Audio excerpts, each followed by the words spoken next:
Te habría gustado mucho mi hermano si lo hubieses conocido. Soy el menor de 4. 2 han fallecido. Queda el hermano mayor, Sergio, tiene 62 años, si no me equivoco. 62 o 63. Y yo que tengo 30. Pero uno de ellos, amé siempre a mis hermanos, pero uno de ellos te habría encantado. Porque siempre tenía un chiste a flor de labios. Y era de esos parientes que Dios nos regala, esos familiares que Dios nos lo da para que las fiestas no empiecen hasta que ellos no llegan. Son esos que son el alma de la fiesta.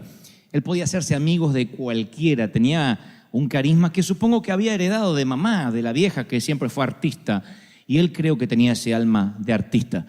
Y tenía una simpatía, arrollador. Fue predicador, ¿saben? Y uno de los buenos, un gran pastor. Fue un predicador, un pastor, un hombre de Dios. Y un día su iglesia atravesó una crisis. Él no era el pastor principal, era uno de los pastores asistentes, técnicamente. Y el hombre falló, su pastor falló. Por alguna razón él no lo pudo superar. Por alguna razón se apartó del Señor y se fue de la iglesia. Primero dejó la Biblia, después dejó la iglesia, después dejó la comunión con el Señor y se fue para nunca jamás regresar. Al poco tiempo nos enteramos que volvió a tomar, que volvió a beber y el alcohol hizo estragos. Empezó a adelgazar, empezó a estar triste, cada vez más gris. Las últimas veces que lo vi era la sombra de aquel Daniel a quien tanto yo quería parecerme cuando iba a ser grande. Y en el año 2013, 2 años atrás, promediando mayo, mi hermano mayor me llama y me da la noticia de que había tenido un infarto irreversible, obviamente un infarto masivo, y había partido, había fallecido en la ambulancia mientras que los paramédicos intentaban darle oxígeno, respiración. Daniel Marcelo Gebel, le dediqué el más reciente de los libros. Y yo he tratado de imaginarme los minutos finales de mi hermano viajando a alta velocidad por una ruta oscura en Buenos Aires, en una ambulancia, en una madrugada, con médicos dándole oxígeno. Y me preguntaré por siempre, o no sé si por siempre, sino hasta que esté allí en la eternidad, me preguntaré si tuvo esos minutos que él alegaba que iba a tener. Porque toda la familia, el resto que seguimos siendo cristianos, le decíamos, Daniel, ¿qué tal si tienes un accidente? ¿Qué tal si pierdes la vida? Tú has predicado, no te tengo que contar el mensaje de salvación. Y él decía, no, yo sé la verdad y sé que estoy haciendo las cosas mal. Sé que estoy fuera de Dios. Sé que mi vida no está correcta, pero estoy seguro que Dios me va a dar unos últimos minutos para arrepentirme. Y yo le decía, ¿y qué si no te da esos minutos? Dios me lo va a dar, tranquilo, Dante. ¿Qué si no te lo da? Dios me lo va a dar. Así que se imaginan que lo primero que pensé es si tuvo esos minutos antes de morir. Me lo imaginé a Daniel con la última imagen que se llevaría de su paso fugaz por esta tierra, que era el techo de una ambulancia y unos cuantos desconocidos sobre él intentándole dar oxígeno. Y tal vez tu corazón no esté dando su último latido, pero sí hoy llegaste a este servicio con tus últimos ahorros, la última solución, la última pizca de café, el último crédito, la última oportunidad, el último análisis. Siempre llegamos a lo último de algo, la última onza de paciencia. Tenemos temor a que nos demanden, temor a terminar últimos, temor a perder los ahorros. Ese bulto en el pecho o en el antebrazo nos produce cierta preocupación. Ese lunar no nos gusta nada. Ese tipo que se mudó en la cuadra no nos da tranquilidad. Y entonces empezamos a tener miedo, empezamos a tener temor. Y decimos, ¿qué tal si se me agota lo último que tengo? Nos llenamos de ansiedad. El miedo te encierra en una prisión y no puedes salir nunca más. Eso es lo que logra el miedo. El miedo nunca logra otra cosa que meterte dentro de una prisión y no te permite salir, ni ser feliz, ni ser libre. Ahora imagínate un día, un solo día, solo un día sin temor, un día sin miedo. sin temor al fracaso, sin temor al rechazo, sin temor a la tragedia. Imagínate un día sin pensar que algo le pasará a tus hijos, que te faltará dinero, que no vas a comer mañana, que podrás pagar el mortgage. Un día sin temor alguno. Tú dices, wow, nunca lo había pensado así, creo que sería muy feliz. Y por eso el Señor preguntó, ¿por qué teméis? ¿Por qué tienes miedo? ¿Por qué tienen miedo? Lanza la pregunta a los muchachos que estaban mojados y empapados en medio de una tormenta. Preguntarle por qué tienen miedo en medio de una tormenta atroz es como que un nadador le pregunte a otro, ¿por qué estás mojado? Porque es lógico que tenga miedo. Se supone que estamos en una tormenta y se supone que tengamos miedo. Los hombres escuchan la pregunta y están muy serios. El crucero acaba de convertirse en una pesadilla aterradora. Y así es como uno de ellos recuerda el viaje. Dice, luego el maestro Jesús subió a la barca y lo siguieron los discípulos. De repente se levantó en el lago una tormenta tan fuerte que las olas inundaban la barca. Mateo 8:23. Escuchen este detalle, no se lo pierdan, por favor. De repente, una gran tormenta se desató en el mar. No todas las tormentas vienen de repente. En la pradera los agricultores ven los cambios de nubes y dicen, me parece que va a llover.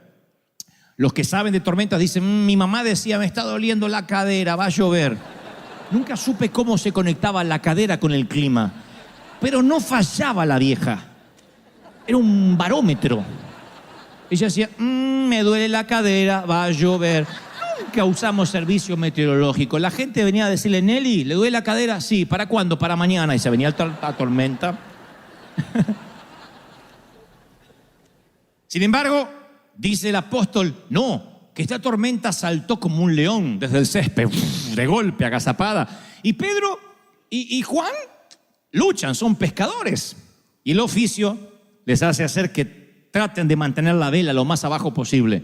Mateo es recaudador de impuestos. Mateo trabaja en el IRS.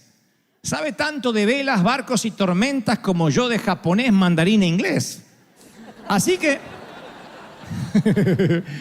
Mateo, el único esfuerzo que hace es por no vomitar o vomitar lo menos posible. La Biblia no dice que haya vomitado. Y él hubiese preferido relatar la historia de la siguiente forma, decir, y Jesús subió a la barca y entonces un arco iris apareció y vieron una bandada de palomas en formación de cruz. Esa hubiese sido una historia poética del Señor. Sin embargo, dice, el Señor se sube a la barca y se levanta una tormenta tan fuerte que las olas inundaban la barca, con el Señor arriba. Esto me enseña una lección, señores. Subirse a la barca con Cristo puede implicar que tengas que mojarte con Él. Y no aprender o no entender este principio o este concepto básico nos causará muchos dolores de cabeza. Yo provengo de una iglesia donde se nos enseñó que si tu vida empezaba a tener tormentas es porque te habías alejado del Señor. A saber, por ejemplo, entrabas a la iglesia, mi mamá entraba con el dolor de cadera, que lo único que hacía es hacer un bien a la comunidad porque estaba haciendo el servicio meteorológico para el barrio, y ella decía, me duele la cadera. El pastor decía, no está bien con el Señor. Algo debe estar haciendo mal, si no tendría por qué estar enferma. Y los seguidores de Jesús se enferman de malaria, entierran a sus hijos, luchan con adicciones, se enfrentan temores. No es la falta de tormenta lo que los distingue, sino que Jesús está en medio de esas tormentas. No es que no van a tener tormenta, porque cuando nos enteramos que un misionero fue ajusticiado, o que perdió uno de sus hijos, o que un cristiano tuvo un accidente, decimos, ay, ¿cómo Dios? Pero eso es lo que no entiendo de Dios, si servía al Señor. La Biblia no dice que estaremos exentos de tormentas, pero sí promete que nada nos puede pasar si Él está en la tormenta. Y ustedes dicen, pero ¿cómo no me puede pasar nada malo si les pasa cosas malas? Pero el Señor vuelve a decir, quiero que entiendas lo siguiente, a lo mejor la tormenta es espantosa, a lo mejor la nube se pone tan negra que dices voy a morir, pero nada va a salirse de mis manos ni de mis planes porque yo estoy al control y yo soy el que invito. ¿Lo creen, sí o no? Ahora, dice Marcos agrega unos detalles muy curiosos. Dice, Jesús estaba en la popa, durmiendo sobre un cabezal. El cabezal no es un almohadón mullido, no es un cojincito. Es una bolsa de cuero llena de harina que se usa para estabilizar la barca, que lo suelen utilizar todavía los pescadores del Mediterráneo. Así que estaba con la cabeza durmiendo allí, y esa siesta preocupa a sus discípulos. Y le dicen, esto es lo que le dicen: Maestro, ¿no ves que perecemos? En otra versión dice, ¿no tienes cuidado de que nos morimos? Versión Dante habla hoy, ¿te importa un cuerno que nos vamos a ahogar? ¿No te importa? A mí me suena como esa reprimenda de algunas mujeres que dicen, ¿ves? Nunca cambias. Como si ellos tuviesen un background para decir eso. ¿Ves? El mismo sucio. ¿Ves? El mismo muerto de hambre. Es como que no te importa, como diciendo, ya es la tercera, cuarta vez que te enganchamos que no te importa. No tienes cuidado. Eso es lo que hace el temor. El temor lo que hace es sacar nuestros colmillos, porque el temor corroe nuestra confianza en la bondad de Dios. Lo erosiona. Nos va drenando nuestra confianza en la bondad de Dios. Nos llenamos de miedo y perdemos el control. Y perder el control es lo que más miedo nos da cuando no tenemos el control de las cosas. Mamá, además de ser madre, esposa, hija y abuela, era controladora de la vida de todo el mundo. Ella podía controlar todo. Todo lo que había en su universo, que era el techo de la casa donde yo vivía, estaba bajo su control. Lo que se iba a comer, el calzón no se cambiaba si mamá no lo disponía. Ahí no se bañaba cuando alguien quería bañarse, si mamá no daba la orden. Y papá entendió eso desde que se casó con mamá. Por eso papá acuñó la frase, no sé, pregúntale a tu madre. Esa era la frase. Papá se declaró incompetente en la causa desde que se casó con la vieja. Dijo, la vieja decide, yo apruebo o desapruebo. Igual no importaba lo que dijera el viejo, porque la vieja era la última palabra. Había hablado Fidel Castro en Cuba cuando mamá hablaba. Esa era mamá. Una persona así puede manejar un automóvil, un submarino nuclear y pilotear un avión, un cazabombardero, pero nunca tenerla de copiloto porque te enferma, aunque seas un monje tibetano. Te enferma. Mamá mantenía una charla conmigo, con mi hermano, y le decía, cuidado viejo, dobla viejo, poné la luz de giro. El clic, la baliza, por favor. Cuidado, stop, frena, está frenando el de allá. Date vuelta, dobla. Para acá no. Mi papá nunca necesitó un GPS. Mamá le decía, dobla derecha, a la izquierda, 3 cuadras, me duele la cadera, va a llover. Todo. Mamá era una controladora, una enferma del control. Entonces papá ya se había acostumbrado, que ella manejaba y hacía todo, y dobla cadera, ella hablaba, todo, quería controlar todo. Un día le manoteó el volante al viejo. La única vez que vi a mi papá enojado. Le agarró el volante y dijo, acá, no me toques el volante. Ni a mí me defendió así mi papá en la vida cuando le tocaron el volante. Hasta ahí llegó la vieja, porque la mamá sabía que mucho no podía tampoco estirar el elástico. Hasta ahí llegó, dijo, epa, nunca más le tocó el volante, pero igual, por telepatía se lo manejaba así. Y él doblaba. Mamá nunca hubiese podido subir un avión. Porque en el avión, aunque es el medio de transporte más seguro, no tenemos control de nada. Nos quedamos allí, nos ajustamos el cinturón, no hay control de nada. Vas así, y uno no puede ver el piloto. Mamá lo que hubiese hecho. Mi mamá, miren, yo creo que ni Al Qaeda hubiese logrado lo que logró si mamá estaba en ese avión. Mamá hubiese tenido el control de todo. Cuando perdemos el control nos llenamos de temor. Perdemos el control de la salud. Perdemos el control de las finanzas. Mientras tengamos un poquito de control, la fe no es tal. La gente dice, no, yo sé que Dios me va a sanar. Aparte me dijo el médico que con este medicamento, con esta quimio me voy a sanar.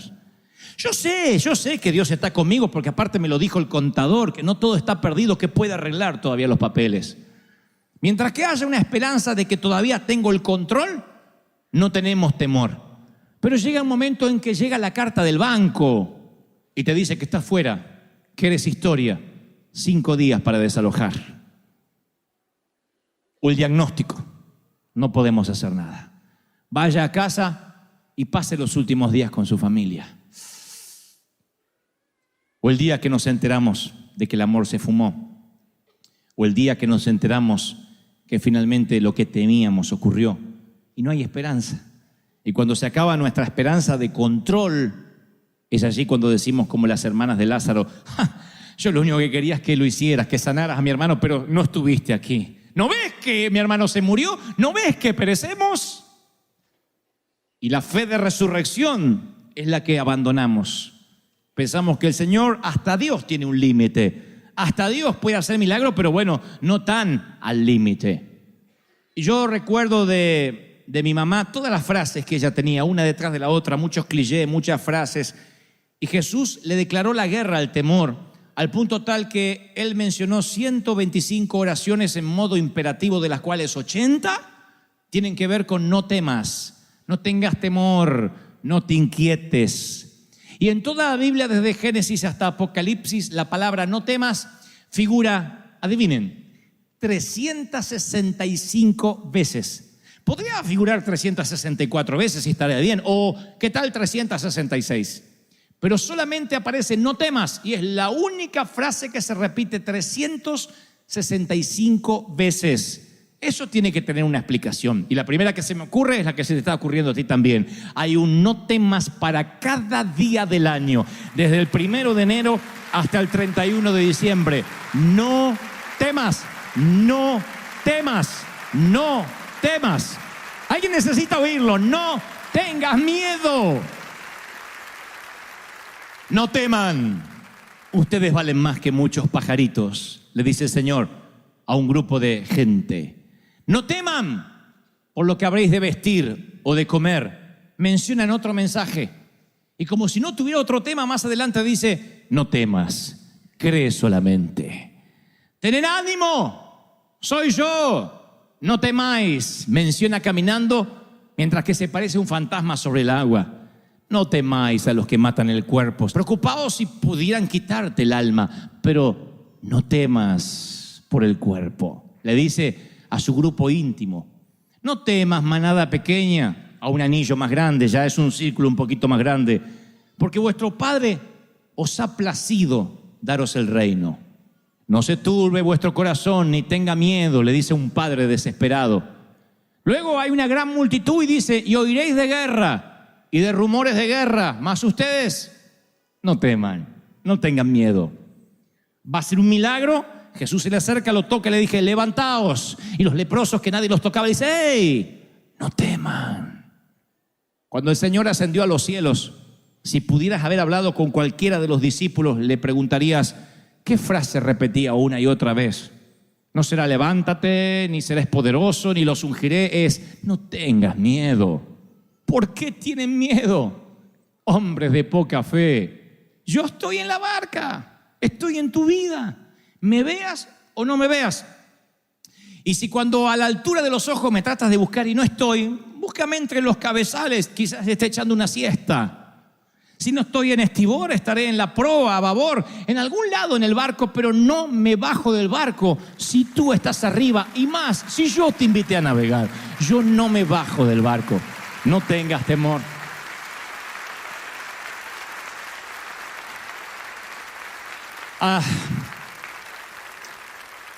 Cuando era chiquitito, 6 años de edad, insistí por mirar una serie de televisión en la República Argentina que era conducida por un actor y además guionista llamado Narciso Ibáñez Menta.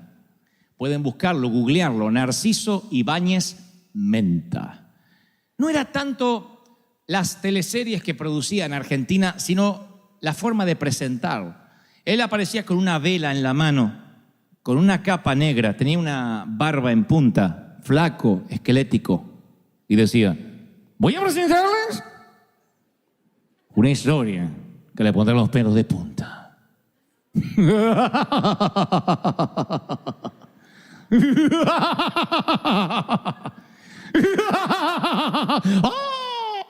Yo me hacía encima, nunca fui estreñido de vientre por esa serie, por esa. me orinaba en los pantalones. Lo que vamos a ver ahora es el regreso. Así hablaba. El regreso del monstruo. Y hubo una remake de ese regreso del monstruo llamado El Pulpo Negro. Que se trataba de un asesino serial que mataba gente, le dejaba como marca personal un pulpo negro encima del cadáver. Así que un día le dije, papá, ¿puedo ver el pulpo negro? Ni loco. Por favor, déjame ver el pulpo negro. Bueno, mírelo y ya está. Papá, eras muy fácil para convencer. Después de decir 2 o 3 veces, pregúntele a su madre, mamá estaba durmiendo, me dejó ver el pulpo negro. Desde ese día se me abrió un portal a un mundo desconocido. ¡Ay, qué pánico, qué miedo! Terminó el pulpo negro y toda mi casa estaba llena de pulpos negros. Pero eso no fue lo peor, sino la siguiente noche y la siguiente y las subsiguientes y las que vendrían. Porque yo en aquel entonces tomaba leche de noche, un vasito de leche. Y a veces me olvidaba de tomar la leche y tenía que ir hasta la sala, hasta la cocina, abrir la nevera para la leche. Pero yo estaba seguro que el pulpo negro habitaba entre la habitación y la nevera. Así que pasaba por la habitación de papá y decía, pa, quiero leche. Agarre de la nevera. No, está el pulpo negro. Mi papá se armaba de valor sobrehumano. Ese hombre me escoltaba a través del valle de sombra y de muerte. Y en pijama, Porque uno dice, si tengo que enfrentar a un delincuente me arreglo un poco. Él no, en pijama.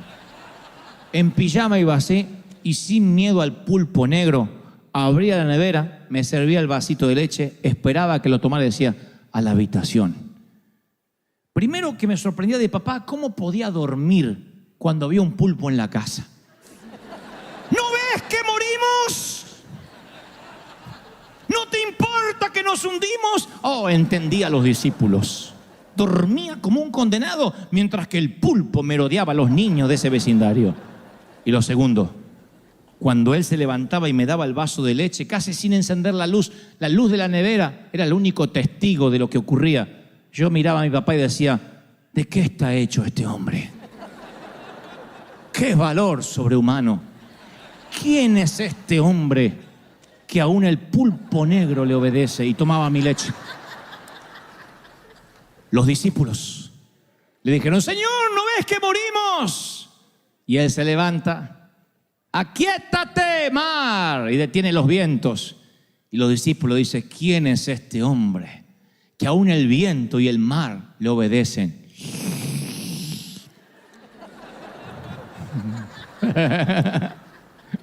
¿Entendieron? El Señor ve tu tormenta, tu crisis, como mi papá el pulpo negro. No tienes que tener temor. Él se levantó, reprendió los vientos y al mar y les dijo, aquíétense. Y ellos dijeron, wow, ¿de qué está hecho este hombre? Mis queridos, ese Dios que transformó una tormenta en una cálida tarde primaveral, estoy seguro que le dio una oportunidad a él, Daniel, a nuestro Daniel, a mi hermano. Yo estoy seguro que él lo último que vio fue el techo de la ambulancia. Pero lo próximo que vio inmediatamente fue el brazo del Señor rescatándolo. ¿Por qué lo sé? Porque no importa cuánto dure una tormenta, si el Señor está allí. Y mi propio hermano decía, yo sé en lo que he creído. Sé que estoy haciendo las cosas mal, pero sé la verdad. Mi otro hermano mayor, Sergio, me llama hace unos meses atrás y me dice, Dante, yo no soy místico, no soy de tener sueños, pero soñé a Daniel, o lo vi, lo visioné. Dijo, entró por la puerta de casa y no estaba flaco como cuando murió. Estaba como cuando tenía 20 y tantos años, con esos dientes blancos todavía. Y estaba vestido de blanco al tono, con un sombrero de capitán, como quien se va a navegar en un plácido velero en el mar Caribe. Entró y me dijo: Sergio, dile a todos que llegué y los espero. Y luego se dio vuelta, dice, y vi su espalda grandota, porque yo siempre lo veía flaquito a lo último, y él estaba con su espalda así, derechito, como un capitán, derechito así, se fue. Daniel, tal como yo lo admiraba, como ese gigante que era cuando yo era chiquito. Y cuando me lo contó mi hermano, me conmoví hasta lo más profundo de mi ser, porque le pregunté: Sergio, ¿y se estaba riendo? Oh, sí, Daniel siempre se ríe. No en los últimos años. No, pero sí estaba riendo con ese humor de siempre. Me dijo: estoy bien, los estoy esperando. Por eso estoy seguro que aunque Daniel vivió los últimos años en una tormenta, conociendo a Jesús, conociendo al capitán de los capitanes, estoy seguro que no se hundió. Estoy seguro que en el último minuto, ahí en la ambulancia, le dijo: ¿por qué tienes miedo, Daniel? No tengas temor. Y se fue a casa y me está esperando. Estoy seguro que eso ocurrió, y es mi oración que eso ocurra contigo. Que no te hundas, que no naufragues, aunque la tormenta se haya extendido por años, aunque la metástasis avance, aunque el cáncer esté allí, no te vas a hundir. Te doy mi palabra de honor, que en el último minuto el capitán se despierta y te dice: no tengas miedo. Daniel, no tengas miedo, no tengas temor. Lo que yo pagué con precio de sangre me salió tan caro que no me lo arrebata nadie de mi mano. No tengas miedo. Denle un aplauso de celebración al capitán de capitanes, al Rey de Reyes.